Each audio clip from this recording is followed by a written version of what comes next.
With us this morning, we'll be joined by Kelly Hawkins. She'll have an update. She's with the Spokane Regional Health District. Today is also our first day of our 3-day financial well-being series. We'll be joined by Mark Matke with the Spokane Workforce Council and Kevin Williams with WorkSource Spokane. This morning, they'll have information on how employees can navigate unemployment and other options right now, awareness of options for employers in maintaining their employees, and ways in which businesses can best be prepared to eventually move into a recovery mode. And as always, if you have any questions, please feel free to share them with us on Facebook. We'll answer as many questions as we can here this morning.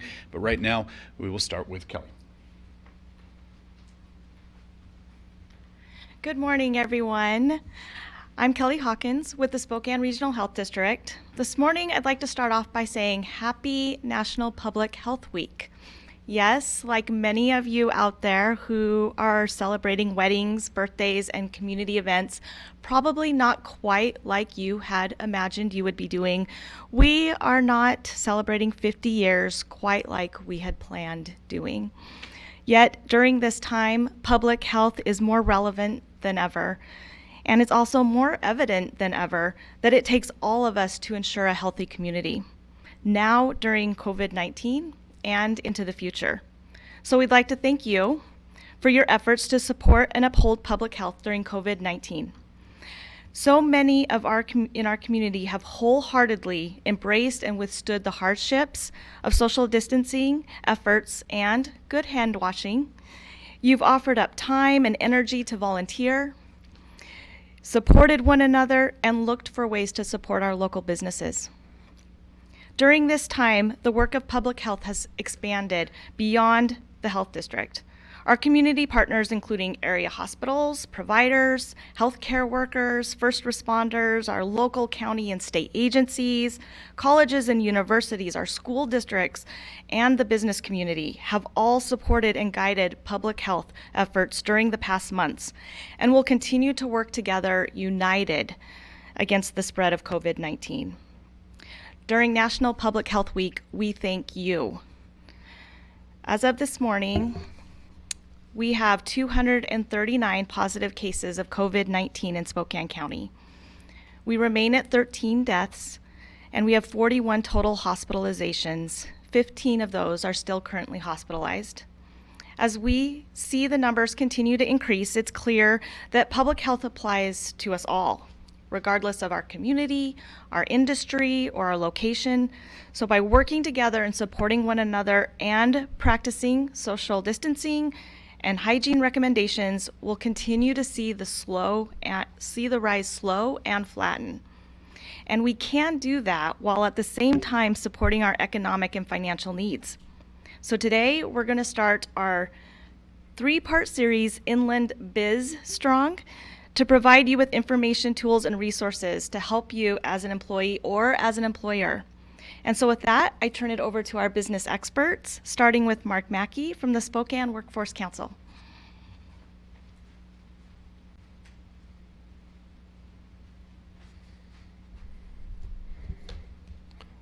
Great, thanks for the opportunity to be here. I'm Mark Matke, I'm CEO of the Spokane Workforce Council. I'm going to discuss a number of the resources available through the state of Washington, as well as those that are available here in Spokane from our local workforce system that are designed to help people get through these challenging times and also to emerge from the other side, ready to plug back into jobs and participate in the recovery that's coming. As we're all aware, we're seeing record numbers of people in our community being laid off from their jobs as we seek to limit the spread of the virus, and schools and businesses close down, and those that are open suffer from major slowdowns. Almost every sector of our economy is experiencing the severe impact of this, starting with restaurants, bars, hotels, and continuing into retail, construction, manufacturing, and other businesses. We have seen the number of claims for unemployment insurance spike dramatically over the past 3 weeks, from 466 in the first week of March to over 12,000 in the last week of March. We're already at more than 7 times the number of these claims that we saw in the peak of the Great Recession. In Spokane County, we're also seeing a doubling of the number of people applying for assistance, for food assistance, for cash assistance, and other forms of public assistance to make it through this challenging time. In response to this, Congress has passed 2 major bills that offer additional resources to people impacted by the layoffs And our state has also changed some of the rules to assisting people in better accessing them. The Spokane Workforce Council and our local partners are working to get these resources into the hands of people who need them. So I want to speak a bit to what resources are available through the unemployment insurance program and how to access them, and also where to connect to them in our community. And then Kevin will talk a bit more about other resources available to help both people and businesses in our area. So the first bill that was passed, Congress passed what was called the Families First Coronavirus Response Act, and that was back in the middle of March. And this allowed flexibility to file unemployment insurance claims and start receiving benefits without having to wait for a week, which was the way the rules used to work, and also waived a work search requirement so people don't have to look for a job during the current economy because there just aren't a lot of jobs out there. There are some, but not a lot. In addition, for employees who are temporarily laid off, so if your business closed down and you expect to go back to work, you can now be what's called a standby employee, and that extends for up to 12 weeks. So for 3 months, you can be in standby unemployment status and then expect to return to your employer when the economy picks up again. Congress then passed the CARES Act at the very end of March, and this added 3 new elements to unemployment insurance for more people to access. The first one is called Pandemic Unemployment Assistance, and this is for people who don't have a work history or worked in traditional employment. You might be a gig worker or you might be a 1099 filer, and this is in place till the end of the year to allow folks in that category to access unemployment insurance benefits. There's also the Pandemic Unemployment Compensation component to this. And this is, you've probably heard of this, the extra $600 per week that people receive in addition to their unemployment insurance check. If you're already receiving unemployment, you're on what's called shared work, you qualify for this as well as an added amount of income to help you pay the bills during this time. And then the third piece is called Pandemic Emergency Unemployment Compensation, and this actually adds 13 more weeks of unemployment insurance onto your claim. Usually it's limited to 26 weeks. Now it's up to 39 weeks to help people get through this challenging time and make sure they have that income support through unemployment insurance until the economy picks up again. These will go into effect on April 19th, so it's coming up, and so the benefits of $600 additional and 13 more weeks, and then that's backdated retroactive to March 29th. So if you did indeed file a claim, that'll be backdated and that money will come through effective starting on the 19th of April. So how to apply, and this is a challenge. As I said before, we're seeing historic numbers of people applying for unemployment insurance. So I really recommend everyone who is applying for unemployment insurance do it online. You want to use the web if at all possible and file your claim online. If you have to use the phone, sometimes people are prompted to have to call back in and explain something with regard to their claim on a case-by-case basis. The lines are long to get on. There's very long phone queues. With the number of employment claims coming through at these historic levels, it's very challenging to have enough staff at any point in time to answer all the calls. They are open on Saturdays now, so you can call on Saturdays on the weekends and try and get through. But I really encourage everyone just to persevere and keep trying. It may take days, it may take longer to get through. You will get through eventually, and your claim will be backdated to when it was effective. So don't worry about the delay in reaching them. But do try and use the web if at all possible to get through. In addition to unemployment insurance that our supports are available, we're also here to help people connect to other resources to support their stability during this crisis. There are jobs available right now in our community to go back to work right away, and also to training opportunities to better prepare for the recovery. So I encourage you, if you're laid off right now, to be thinking about when you go back to work, to have additional skills, to have additional credentials. So use this time while you're receiving unemployment insurance and waiting for things to pick up again to improve your skills and improve your competitiveness in the labor market so that when you go back, you're even more positioned for success in the recovery when it comes. And at the end of this presentation, we'll have more information about where to go to get those resources and how to access that with some websites and some phone numbers to call for more information. But I do want to encourage people, the recovery is around the corner. We're not quite sure where the corner is, but it's coming. And so the more you can prepare yourself to be successful when it does come, the better we're all going to be for the whole region and for yourself and your family. Thank you. Next up is Kevin Williams. He's our one-stop operator for WorkSource Spokane.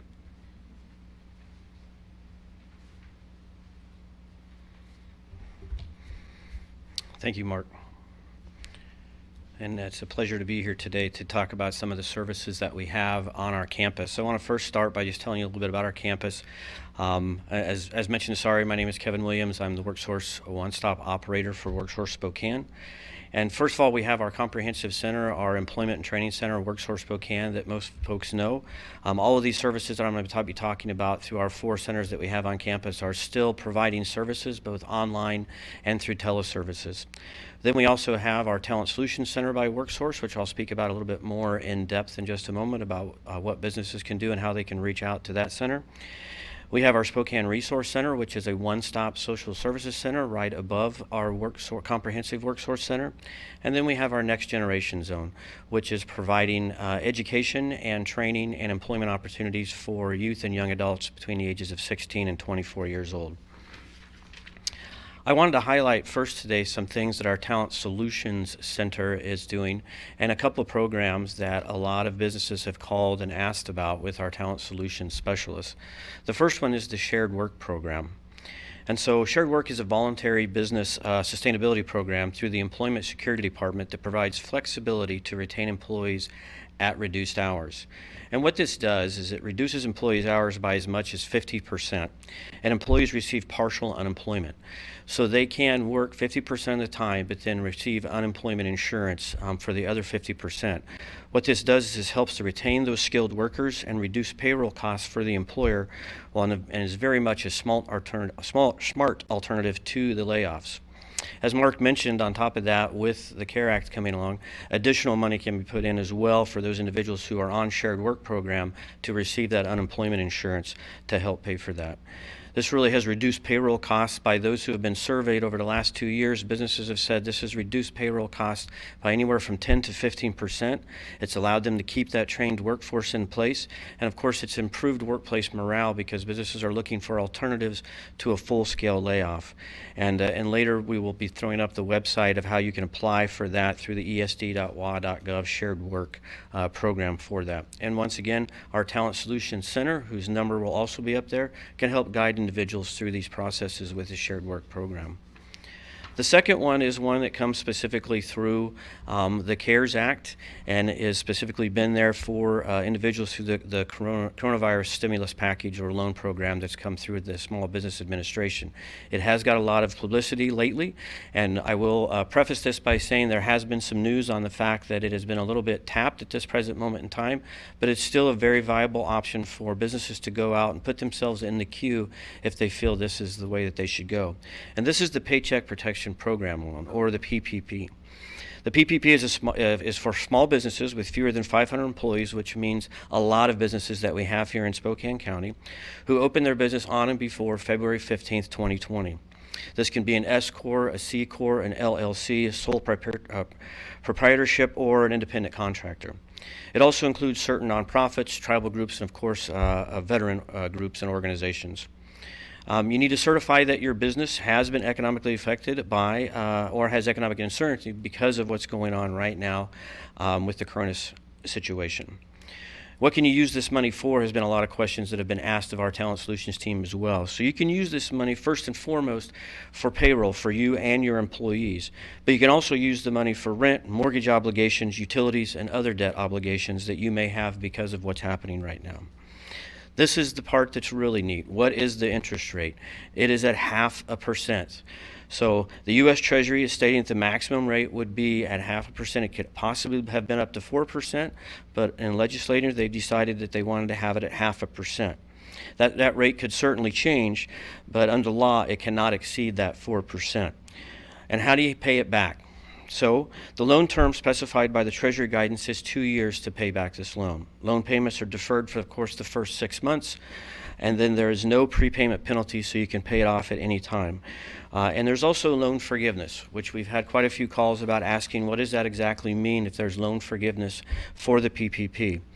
And that is a critical question.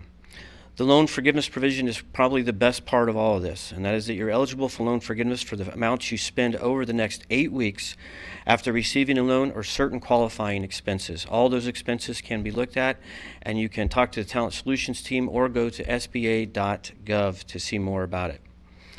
The last one that I want to talk about is one that's been out there for quite some time. It's called the Economic Injury and Disaster Loan, or the EIDL. This has been through the SBA, and it has been typically for national disasters, but has been approved for the coronavirus pandemic at this time. The keys with this one is that it does have a longer paying back period for it, so longer than 24 months.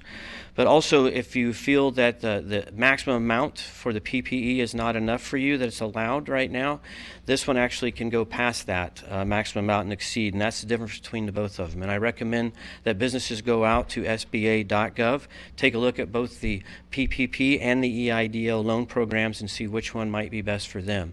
And if they would like to talk to someone, obviously our Talent Solutions team can go ahead and speak to them and chat with them a little bit with expertise that they have learned from the Small Business Administration. I want to shift gears really quick and just talk about the work that our Spokane Resource Center, our one-stop social service center, is doing. This is a HUD and Vision Center with a partnership between the city, the Spokane Workforce Council, and several other community organizations dedicated to the economics of Spokane County. It's based on four pillars of opportunity, those being economic empowerment, educational attainment, health and wellness, and character and leadership. And right now, while we're going through this coronavirus pandemic, the team has been working very hard to provide assistance for individuals in providing community resources needed in things such as housing, food banks and meal sites, Wi-Fi hotspots in the community, volunteer opportunities for those who can help organizations that are trying to help our community, and of course, along with WorkSource, the Next Generation Zone, employment opportunities for individuals who need immediate employment. You can find out more about what the SRC is doing or give them a call at Spokane Resource Center, .org, or give them a call at 509-867-8188 and they can assist you with information. At this time, I'll go ahead and I think turn it back over to the county, right, for questions. All right. Whoever you think would be the best one to answer. And if it's both, we'll have both of you, but we'll make sure you're at the podium. The first question is, what are the most popular calls you're receiving right now? What are some of the questions and some of the concerns with these calls that you're seeing the most over the last few weeks?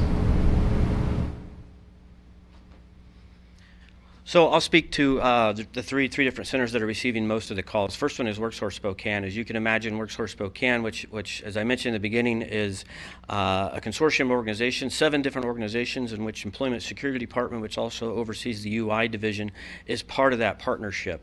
And so we receive a lot of calls about UI, which is fine. Our staff are capable of helping people navigate through the actual UI system, as Mark mentioned, and talk to them through the ways they can do it through the phone number or through the website. And reemphasize the website, if you can get Wi-Fi and computer access, is the best way to do it in a far easier process in which to apply for unemployment.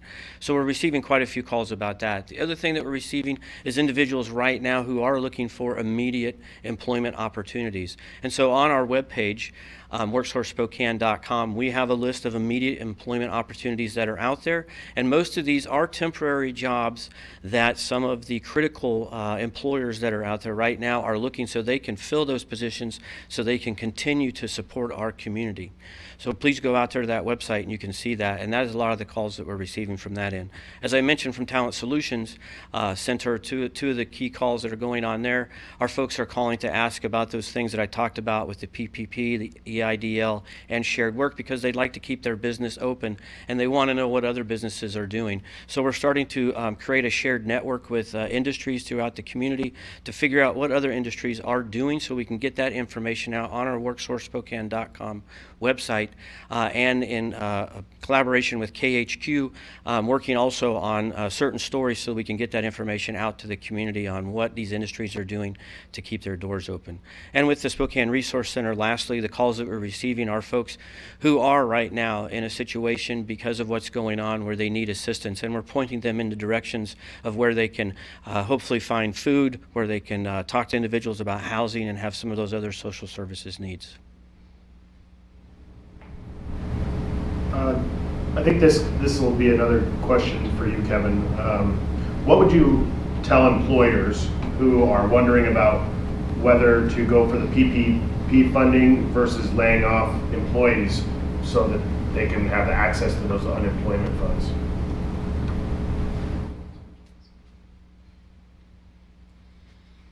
Yeah, with that question, I would say each independent business would have to take a look at that, but certainly our talent solutions team could walk through some things, and they can refer individuals to the SBA.gov website, which actually really kind of does, I wouldn't call it a calculator, but does a good balancing act of trying to figure out, which one of these different loans, or if you want to go with the shared work program or lay individuals off, what's best for that business. It's very difficult just to blanket say, this one is better than that one, but certainly we could talk with the employer if they wanted to call Talent Solutions. And if we didn't have the answer, we would reach out to our partners with the Small Business Administration to get their guidance on what might be best for each individual business. This next question would be for either of you, because you both touched upon it in your comments. What kind of jobs or sectors are currently hiring right now for these temporary positions? Could you just give a few examples?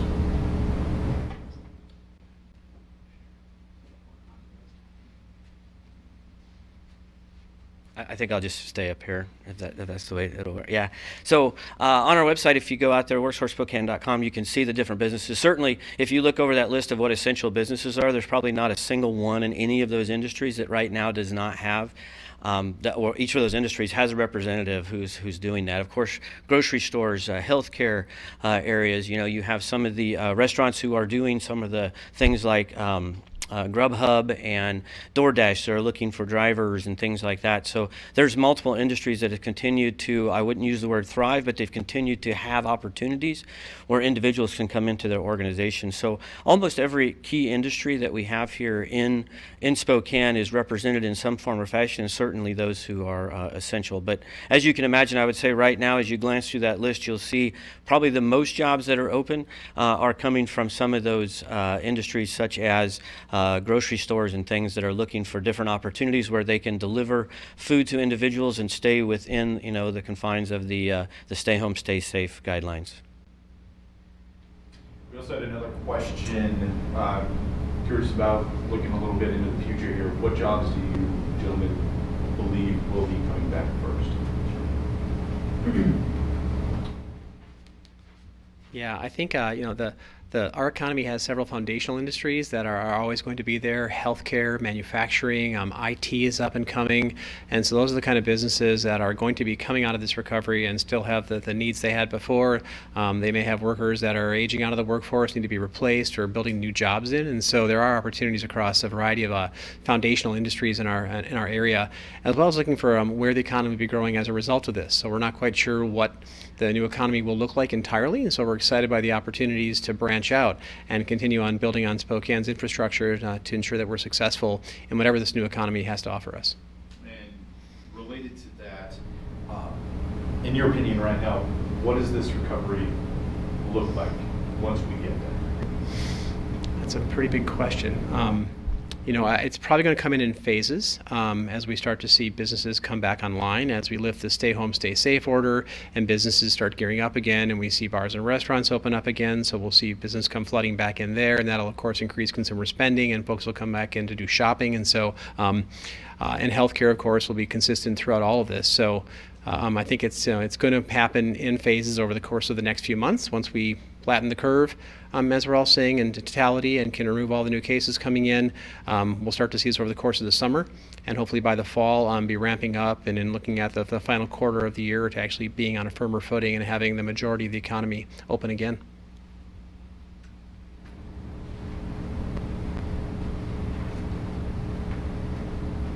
And we'd like to thank all of our speakers and, of course, all that information that they've been giving out here this morning, including those resources, are now posted on our Facebook page. They're in the comment section of this live stream. And, of course, we want to remind everybody of our town hall tonight, our telephone town hall on COVID-19. We'll give everyone a chance to ask questions of our community leaders. That town hall set for 6 o'clock tonight. And, of course, it will be streamed right here on our Facebook page. Thank you for being with us this morning. We'll see you tomorrow.